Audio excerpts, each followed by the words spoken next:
The sound of shattering glass echoed through the empty boardroom. I watched the framed photograph of my father, the man whose funeral I had attended less than 24 hours ago, bounce off the bottom of the metal trash can. Baron did not even flinch. He just stood at the head of the table, straightening the cuffs of his imported suit. He looked me dead in the eye, a cold smirk playing on his lips. "Save the crocodile tears," he said, his voice dripping with venom. "You are just a glorified secretary sitting in that chair because of your last name. You are fired. Pack your desk." I looked past him at Gideon and Stacy, our 2 senior board members. They did not blink. They did not speak. They just kept their eyes glued to their phones, brutally silent in their complicity. I knelt on the plush carpet. A jagged piece of glass bit into my thumb as I reached into the trash. But I ignored the sting. I pulled my father's picture from the wreckage. I brushed the sparkling dust off his smiling face, tucked the frame tightly under my arm, and walked out of the room. The heavy oak doors clicked shut behind me. At 32, I was the chief operating officer of this company. I had spent the last decade pulling all-nighters, sleeping on a cot in the memorial lab, and building the core medical technology that kept this firm alive. Baron spent that exact same decade bouncing between European ski resorts, systematically incinerating his trust fund. He was not just throwing his weight around today. He was drowning. The whisper in the financial circles was loud and clear. Baron owed $30 million to some incredibly ruthless private equity sharks. His back was pinned against the wall. To save himself, he needed cash, fast. So, he bought off Gideon and Stacy. He promised them massive golden parachutes to form a 40% voting bloc. That unholy alliance completely outweighed my 49% inheritance. He orchestrated this ambush to force a rapid sale of my father's life's work, just to bail himself out of a massive hole. They thought I would break. They assumed I would throw a tantrum or beg for my job. But they vastly underestimated who they were dealing with. The elevator dropped to the basement. I walked out into the concrete parking garage, my heels echoing in the hollow space. I unlocked my car, slid into the driver's seat, and slammed the door. My hands gripped the leather steering wheel until my knuckles turned stark white. A heavy lump formed in my throat, threatening to choke me. I swallowed it down hard. I reached into my pocket and pulled out my phone. The screen lit up the dark interior of the car. I opened a text thread with Nicole, my closest friend and an absolute shark of a corporate attorney. I typed 3 words and hit send. "It is time. Initiate." My phone buzzed in the cup holder. A company-wide email alert. Subject line read, "Leadership Transition." I tapped the glowing screen. Baron could not even wait a full hour. He had blasted a message to all 400 employees. At the very bottom, beneath the sterile corporate jargon about restructuring and new horizons, he added a personal sign-off. "The princess has left the castle. Time to get back to real work." My jaw clenched so hard my teeth ached. Before I could even toss the phone onto the passenger seat, the screen flashed with an incoming call. It was Dr. Thomas. He had run our research and development division since I was in middle school. "Ciara," he gasped. His voice trembled, completely stripped of its usual calm authority. "He is destroying it." "Destroying what, Thomas?" "The memorial lab." My stomach dropped. The air in the car suddenly felt suffocatingly thin. That lab held my mother's name etched in bronze on the door. It was the exact room where my father finalized the formula for his first successful clinical trial. "Baron just signed the work order," Dr. Thomas continued, the panic thick in his throat. "Demolition starts on Monday. He is gutting the clean rooms to build a VIP executive lounge. But Ciara, that is not the worst part." I gripped the steering wheel. "He is selling the intellectual property. The entire autoimmune patent portfolio. The exact therapy that gave your father 3 extra years of life. He is handing it over to Vanguard Medical for pennies on the dollar. The final paperwork is being drafted right now." Vanguard. The vulture capitalists my father absolutely despised. Baron was stripping the soul out of our life's work just to secure a $50 million golden parachute for himself and his cronies. He was going to burn down a legacy of saving human lives, just so he could pay off his private equity bookies and buy another yacht. This was no longer just a bitter family feud over a leather chair in a boardroom. This was a hostage situation. Baron was a deeply insecure, terrified man wielding a wrecking ball, and he was swinging it directly at my family's heart. I hung up the phone. The shock vanished, replaced by pure, ice-cold adrenaline. I shifted the car into drive and sped out of the garage. Baron believed power lived inside custom Italian suits and closed-door boardrooms. He thought the people who mopped the lab floors and guarded the gates were completely invisible. He spent weeks buying off the wealthy directors, totally blind to the actual foundation of the company. That arrogant delusion was his fatal flaw. Years ago, my father established an employee stock ownership plan. He granted 11% of the company, To the original, founding blue-collar workers. The lifers. Baron treated them like disposable furniture. I treated them like family. I drove straight to the working-class neighborhood on the south side of the city. I sat at Maria's cramped kitchen table. She had cleaned our laboratories for 15 years. Hank, our senior security guard, sat right next to her, still wearing his badge. I skipped the corporate speeches. I slid Baron's demolition order and the Vanguard sale contract across the scratched wood. They read the paperwork. They saw exactly how little Baron valued their sweat and loyalty. Hank's jaw tightened into stone. Maria's hands shook, not from sadness, but from pure, unadulterated rage. I pushed a single legal document toward them. An irrevocable voting proxy. Keep your shares, I told them, my voice completely steady. Keep your dividends. You earned every single penny. Just lend me your voice in the boardroom today. Let me hold the microphone. Maria grabbed the pen and signed her name with brutal force. Hank took the pen next. Within 2 hours, I visited 6 more original employees. Mechanics, warehouse leads, night shift supervisors. Every single one of them signed the proxy without a second of hesitation. I bypassed the banks. I skipped the multi-million-dollar buyout negotiations. By leveraging the sheer loyalty my father left behind, my voting power legally and instantly jumped to an absolute 60% majority. I possessed the ultimate weapon, and Baron had absolutely no idea it was pointed right at his head. The main lobby buzzed with a frantic, terrified energy. 400 employees stood packed shoulder to shoulder for the mandatory town hall meeting. At the front, standing on a raised platform, Baron held a crystal champagne flute. He wore a sickeningly bright smile. He spoke smoothly into the microphone, spinning the absolute destruction of my father's life's work as a strategic merger and referring to the impending mass layoffs as necessary operational streamlining. Gideon and Stacy stood right behind him, clapping like trained seals.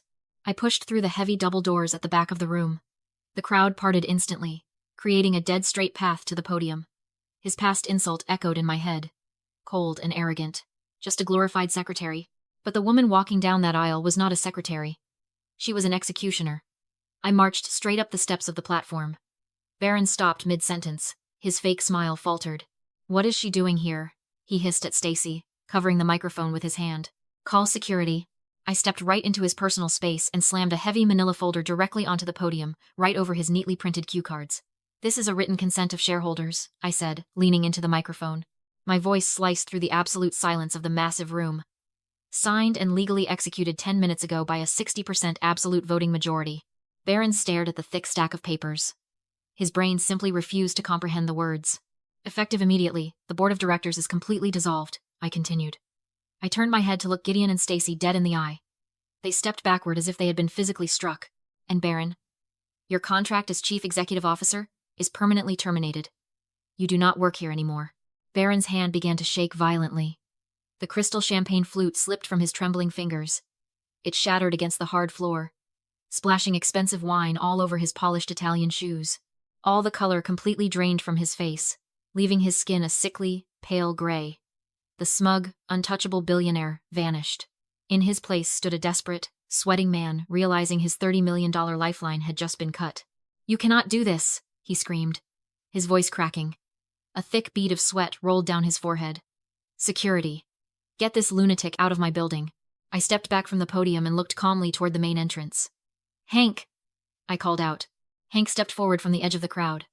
He adjusted the heavy radio belt around his waist and cracked a wide, deeply satisfied smirk. "Please escort the former chief executive officer off our property," I instructed. Hank marched right up the stairs. He did not ask politely. He grabbed Baron firmly by the bicep, his thick fingers digging deep into the expensive wool of Baron's custom suit.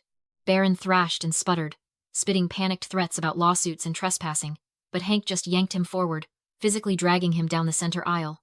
In the front row, Maria crossed her arms over her blue janitorial uniform. A slow, proud smile spread across her face. Someone in the back started clapping. Within 3 seconds, the entire lobby erupted into deafening applause. I stood at the podium, looking out over the sea of faces, finally breathing in the clean air. Later that night, my phone buzzed on the nightstand. The screen lit up the dark bedroom with a single text message from Baron. "You only got an empty shell." He thought he was a genius. He assumed I was just a naive girl who did not know about the secret hardware key he kept hidden in his briefcase. Driven by pure spite and $30 million of debt, he logged into our servers from his mansion. He planned to download the core intellectual property and sell it to Vanguard Medical on the black market before his termination was fully processed. What he did not know was that Nicole and I had been waiting for this exact move. We did not lock him out of the system. We built a door, left it wide open, and turned on the lights. Our technical team had already corralled his specific login into a secure sandbox honeypot. The files he frantically downloaded were not our life-saving patents. They were watermarked dummy data, heavily monitored by the Federal Cybercrimes Task Force. Every single click, every single transferred file, was a time-stamped felony for federal economic espionage. If he had just walked away after I fired him, he would have only lost his job. He could have taken his expensive suits and figured out his massive debt on his own. But his fragile ego could not handle losing to me.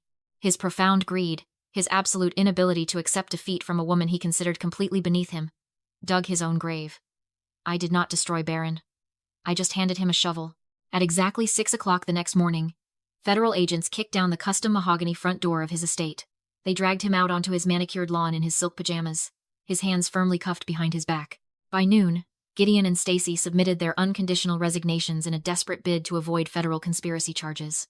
I walked down to the memorial lab and handed the master keys back to Dr. Thomas. Our legacy was finally safe. The gavel came down exactly 3 months later. The judge sentenced Baron to 84 months in a federal penitentiary for economic espionage, with no possibility of parole before serving at least 60 months. The court also ordered a total restitution of $30 million to be liquidated from his remaining personal assets. He lost the mansion. He lost the imported sports cars. He lost absolutely everything. Gideon and Stacy avoided a prison cell, but the Securities and Exchange Commission permanently barred them from serving on any corporate board, slapping them each with a $250,000 fine. But the legal ruin was not the worst part for Baron. It was the social erasure. His elite country club publicly revoked his membership. The people he used to drink $1,000 scotch with suddenly found themselves entirely unable to remember his name. He became a ghost in his own city. 6 months into his sentence, a flimsy paper envelope arrived at my office. It was stamped from a federal correctional facility. I recognized his messy handwriting immediately. He wrote 4 pages about how the immense pressure got to him, how he was just trying to protect our family's wealth, how our father would have wanted us to forgive each other. He even had the absolute nerve to ask me to deposit money into his commissary account. I read the entire thing standing by the window. My pulse remained completely steady. The burning rage I used to carry was entirely gone, replaced by a cold, peaceful indifference. I folded the letter perfectly in half and dropped it straight into the paper shredder. The machine whirred for exactly 3 seconds. The last piece of him turned to confetti. The air inside our building feels entirely different now. It feels incredibly light. I officially promoted Dr. Thomas to the board of directors. Hank now runs our entire regional security division, and Maria's granddaughter just started an internship in our accounting department, fully paid for by a scholarship fund we established in my mother's name.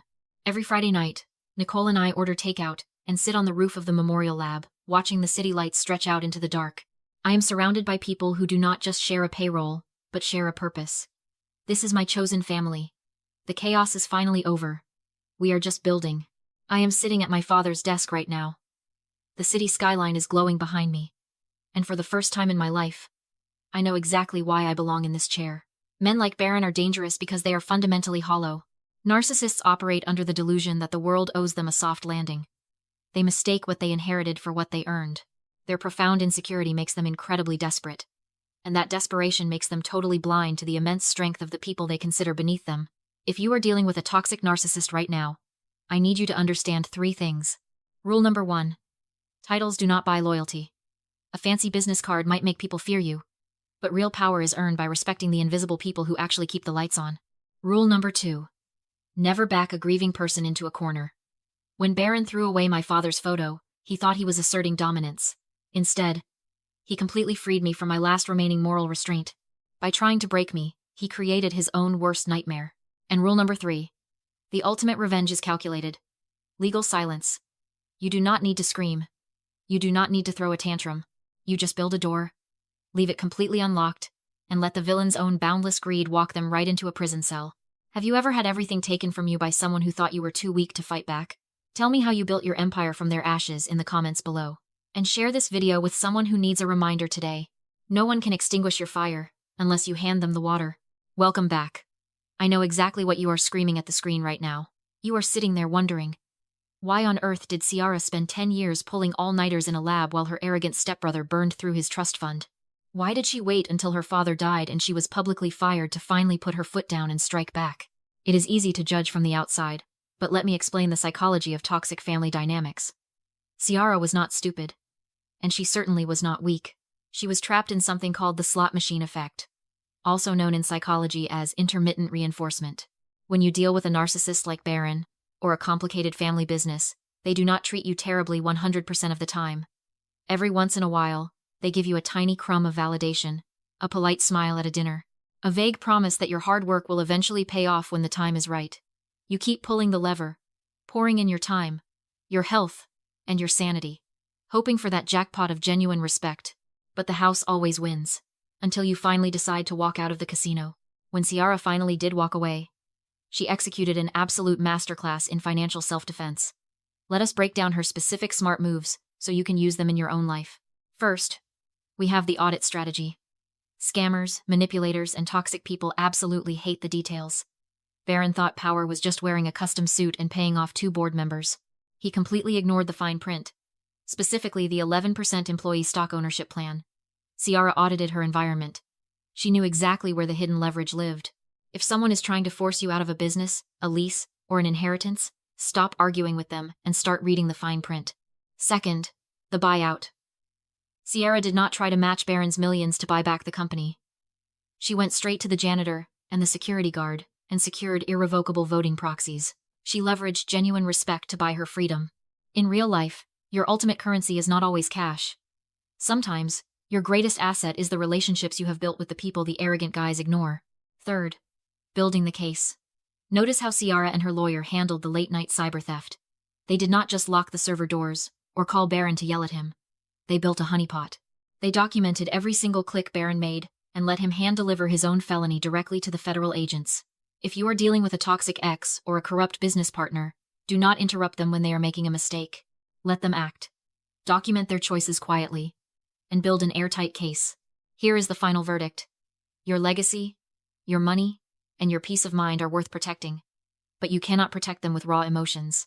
You protect them with strategy, firm boundaries, and cold, hard facts. You are always allowed to walk away from people who hurt you, even if you share a last name. Have you ever had to use the audit strategy or build a case against a toxic person in your own life? Drop your story in the comments below. Do not forget to subscribe for more deep dives into the psychology of survival. And remember, always read the fine print.